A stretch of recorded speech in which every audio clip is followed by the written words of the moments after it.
बहुत ही घने जंगल में बींदू नाम की चिड़िया रहती थी। वह बहुत ही समझदार और दयालु थी। उसके पड़ोस में ही एक कौवा भी रहता था जिसका नाम लीलू था। उसका स्वभाव बहुत अच्छा था और वह सभी पक्षियों की बहुत मदद करता था। लीलू का एक बड़ा भाई भी था जिसका नाम भूरा था। वह अपनी पत्नी रंगीलों के साथ रहता था। वह दोनों पति पत्नी पक्षियों से हमेशा लड़ते झगड़ते ही रहते थे। पूरे जंगल में उनकी किसी भी पक्षी से नहीं बनती थी। एक दिन लीलू कौवा बींदू चिड़िया के घर जाता है। अरे बींदू, कैसी हो तुम? आज भोजन लेने नहीं गई क्या? हाँ लीलू भैया, मैं आज भोजन लेने ही गई हुई थी और बस अभी अभी वापस आई हूँ। लेकिन इतनी दूर जाने के बावजूद भी मुझे कुछ भी नहीं मिला और मुझे खाली हाथ ही लौटना पड़ा। हाँ बींदू, मैं तुमसे इसी बारे में बात करने आया हूँ। मैं कल भोजन लेने दूसरे जंगल में गया था। मैंने वहाँ देखा कि पक्षियों ने बहुत अच्छी अच्छी फसल उगाई हुई थी और वह उसे शहर में बेचकर अपने मनपसंद का भोजन ले रहे हैं। और बींदू, ये हमारे लिए बहुत अच्छा होगा अगर हम अपनी फसल उगाएं। हमें भोजन लेने दूर दूर तक नहीं भटकना पड़ेगा। हाँ लीलू भैया, आप बात बिल्कुल सही कह रहे हैं, लेकिन मैं अकेले इतना सारा काम कैसे कर पाऊंगी? अरे हाँ बींदू, इसीलिए तो मैं तुम्हारे पास आया हूँ।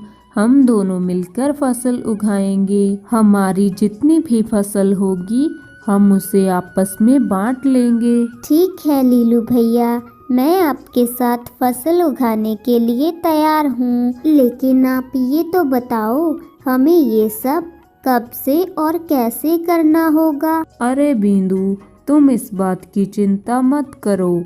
हम कल ही अपनी फसल के लिए कोई अच्छा सा जमीन का टुकड़ा देख लेंगे और अपनी फसल की बिजाई कर देंगे। कुछ ही दिनों में बारिश भी हो जाएगी और हमारी फसल बहुत जल्द तैयार हो जाएगी। लीलू कौवा बींदू को फसल के बारे में सब कुछ समझा देता है और वहाँ से चला जाता है। अगली सुबह वह दोनों बहुत ही उपजाऊ जमीन का टुकड़ा खोज लेते हैं और उस जमीन को खेती के लिए तैयार कर लेते हैं। लीलू भैया, ये तो बहुत अच्छा हुआ कि हमें हमारे घोंसले के पास ही अच्छी ज़मीन मिल गई। हाँ बींदू, अब हम इसमें जल्दी जल्दी बीज डाल देते हैं। फिर वह दोनों मिलकर पूरे खेत में बीज डाल देते हैं और अपने घोंसले की तरफ चले जाते हैं। कुछ ही दिनों में बरसात होना शुरू हो जाती है। ये तो बहुत अच्छा हुआ कि बरसात हो गई। अब हमारी फसल बहुत जल्द तैयार हो जाएगी। कुछ ही दिनों में बींदू और कौवे की फसल पककर बिल्कुल तैयार हो जाती है। लीलू कौवा और बींदू चिड़िया अपनी फसल को देखकर बहुत खुश थे।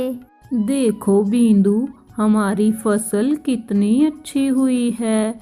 अब हम कल से इसे बाजार में बेचकर आएंगे। हाँ लीलू भैया, मैं बहुत खुश हूँ। आखिरकार हमें हमारी मेहनत का फल मिल गया। बींदू चिड़िया और लीलू कौवा अपने कुछ टमाटर तोड़कर बाजार में बेच आते, क्योंकि आसपास कोई भी पक्षी टमाटर नहीं बेचता था। इसीलिए उनके सारे टमाटर बिक जाते और उनके बदले में जो पैसे और अनाज उन्हें मिलते उसे वह आपस में बांट लेते। उन पैसों से वह अनाज और अपनी ज़रूरत की सारी चीज़ें ले लेते। इस तरह उन दोनों के दिन बहुत अच्छे गुजरने लगते हैं। दूसरी तरफ जब भूरे और रंगीलों को उनकी फसल के बारे में पता चलता है तो उन्हें उनसे बहुत जलन होने लगती है, क्योंकि उन्होंने लीलू को घर से निकाल दिया था, ये कहकर कि वह बहुत निकम्मा है और किसी काम में सफल नहीं हो सकता। भूरे जी, आपको पता है वह चिड़िया और आपके निकम्मे भाई लीलू ने तो व्यापार करना शुरू कर दिया। वह दोनों तो बाजार में टमाटर बेचकर आते हैं और उन पैसों से ऐश करते हैं। अरे हाँ रंगीलो, मेरा निकम्मा भाई इतना काम का निकलेगा, मैंने तो सोचा ही ना था। हमने उसे घर से निकालकर बहुत बड़ी गलती कर दी। वह दोनों लीलू के बारे में बहुत देर तक बातें करते रहते हैं। अगली सुबह बींदू चिड़िया लीलू कौवे को खेत में जाने के लिए बुलाने आती है। अरे बींदू, आज मेरी तबीयत कुछ ठीक नहीं है, आज तुम अकेली ही चली जाओ, मैं कल तुम्हारे साथ ज़रूर चलूँगा। कोई बात नहीं लीलू भैया, आप घर पर ही आराम करें, बाजार में टमाटर मैं अकेली ही बेच आऊँगी। फिर बींदू चिड़िया अकेली ही खेत चली जाती है।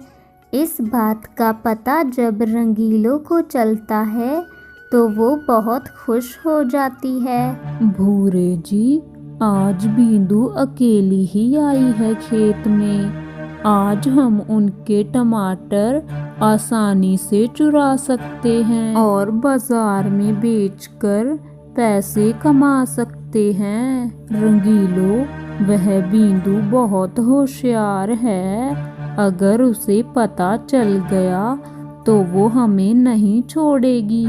और अब वो अकेली नहीं है, मेरा भाई लीलू भी उसके साथ है। भूरे जी, कुछ नहीं होता, मैं बींदू को बातों में उलझा कर रखूंगी। मौके का फायदा उठाकर आप कुछ टमाटर चुरा लेना। फिर वह दोनों बींदू के पास चले जाते हैं। रंगीलो बींदू को बातों में लगा लेती है और पीछे से भूरा टमाटर चुराने लगता है। यही काम वह हर रोज करने लगे, क्योंकि बींदू चिड़िया अकेली ही खेत आती थी। अरे ये क्या हो रहा है मेरे साथ, मैं तो बहुत कम टमाटर लेकर जाती हूँ, लेकिन यहाँ तो ऐसा लग रहा है कि मैंने बहुत सारे टमाटर तोड़े हो। कहीं ऐसा तो नहीं कि कोई पक्षी टमाटर चोरी कर रहा हो और मुझे पता ना लगा हो। फिर बींदू चिड़िया टमाटर चोरी होने वाली बात लीलू कौवे को बताती है और वह चोर को पकड़ने की योजना बना लेते हैं। हर रोज की तरह बींदू चिड़िया अकेली ही खेत में टमाटर तोड़ना शुरू कर देती है, लेकिन लीलू कौवा पास में ही एक जगह पर छिपा हुआ था, यह देखने के लिए कि टमाटर कौन चुराता है। और तभी वहाँ पर रंगीलो और भूरा आते हैं और हर रोज की तरह रंगीलो बींदू को बातों में लगा लेती है और भूरा टमाटर चुराने लगता है। यह सब देखकर लीलू कौवा सामने आ जाता है और भूरे को पकड़कर उसकी खूब पिटाई करता है और उन दोनों को वहां से भगा देता है। अगर आपको यह कहानी अच्छी लगी है तो इसे लाइक करें और चैनल को सब्सक्राइब ज़रूर करें।